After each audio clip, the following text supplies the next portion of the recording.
ओम श्री गणेशाय नमः। मित्रों, आपके और आपके परिवार पर भगवान गणेश जी की कृपा सदैव बनी रहे। कलंक चतुर्थी की कथा।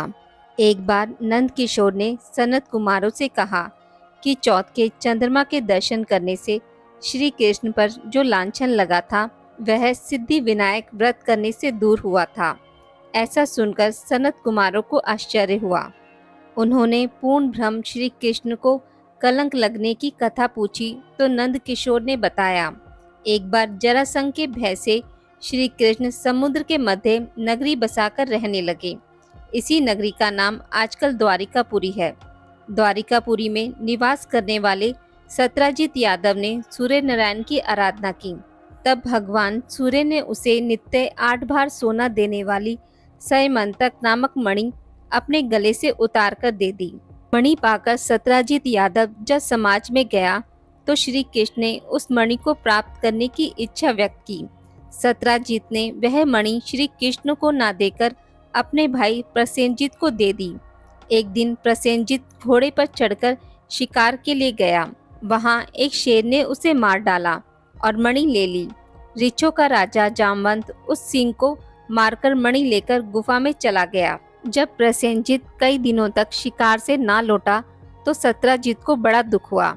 उसने सोचा श्री कृष्ण ने ही मणि प्राप्त करने के लिए उसका वध कर दिया होगा। अतः बिना किसी प्रकार की जानकारी जुटाए उसने प्रचार कर दिया कि श्री कृष्ण ने प्रसेनजित को मारकर समयंतक मणि छीन ली है। इस लोक निंदा निवारण के लिए श्री कृष्ण बहुत से लोगों के साथ प्रसेनजित को ढूंढने वन में गए। वहां पर प्रसेनजित को शेर द्वारा मार डालना और शेर को रीछ द्वारा मारने के चिन्ह उन्हें मिल गए। रीछ के पैरों की खोज करते करते वे जामवंत की गुफा पर पहुंचे और गुफा के भीतर चले गए। वहां उन्होंने देखा कि जामवंत की पुत्री उस मणि से खेल रही है। श्री कृष्ण को देखते ही जामवंत युद्ध के लिए तैयार हो गया। युद्ध छिड़ गया। गुफा के बाहर श्री कृष्ण के साथियों ने उनकी 7 दिन तक प्रतीक्षा की।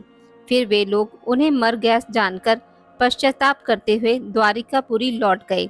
इधर 21 दिन तक लगातार युद्ध करने पर भी जामवंत श्री कृष्ण को पराजित न कर सका। तब उसने सोचा, कहीं यह वह अवतार तो नहीं जिसके लिए मुझे रामचंद्र जी का वरदान मिला था। यह पुष्टि होने पर उसने अपनी कन्या का विवाह श्री कृष्ण के साथ कर दिया और मणि दहेज में दे दी। श्री कृष्ण जब मणि लेकर वापस आए तो सत्राजित अपने किए पर बहुत लज्जित हुआ। इस लज्जा से मुक्त होने के लिए उसने भी अपनी पुत्री का विवाह श्री कृष्ण के साथ कर दिया। कुछ समय के बाद श्री कृष्ण किसी काम से इंद्रप्रस्थ चले गए।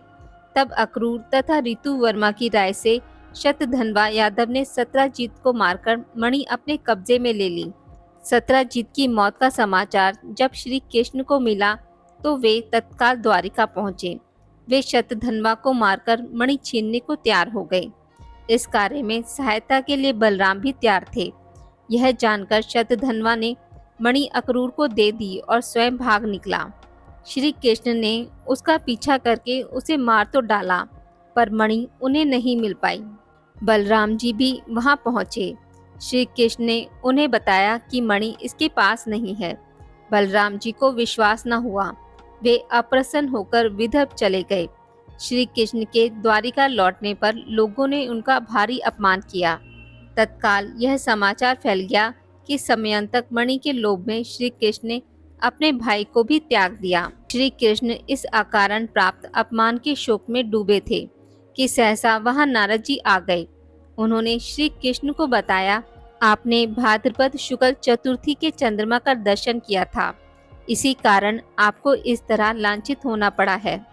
श्री कृष्ण ने पूछा, चौथ के चंद्रमा को ऐसा क्या हो गया है जिसके कारण उसके दर्शन मात्र से मनुष्य कलंकित होता है। तब नारद जी बोले, एक बार ब्रह्मा जी ने चतुर्थी के दिन गणेश जी का व्रत किया था। गणेश जी ने प्रकट होकर वर मांगने को कहा तो उन्होंने मांगा कि मुझे सृष्टि की रचना करने का मोह न हो। गणेश जी जो ही तथास्तु कहकर चलने लगे। उनके विचित्र व्यक्तित्व को देखकर चंद्रमा ने उनका उपहास किया।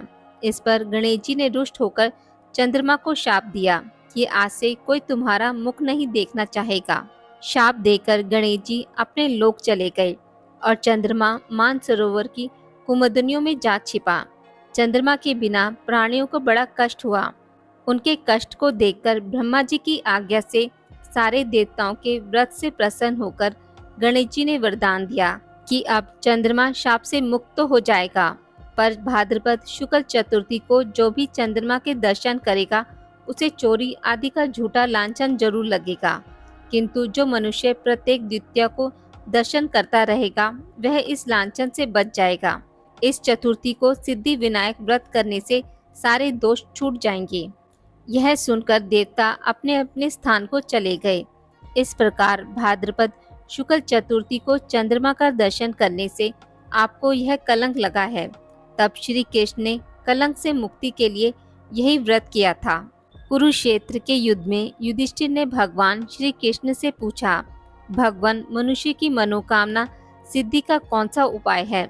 किस प्रकार मनुष्य धन, पुत्र, सौभाग्य तथा विजय प्राप्त कर सकता है? यह सुनकर श्री कृष्ण ने उत्तर दिया, यदि तुम पार्वती पुत्र श्री गणेश जी का विधि पूर्वक पूजन करो तो निश्चय ही तुम्हें सब कुछ प्राप्त हो जाएगा।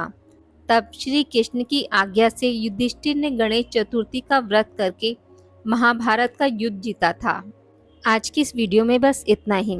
मित्रों, अगर आपको मेरी वीडियोस पसंद आती हैं तो इसे लाइक और शेयर ज़रूर करें और पूजा पाठ से जुड़ी जानकारी के लिए मेरे चैनल को सब्सक्राइब करना ना भूलें।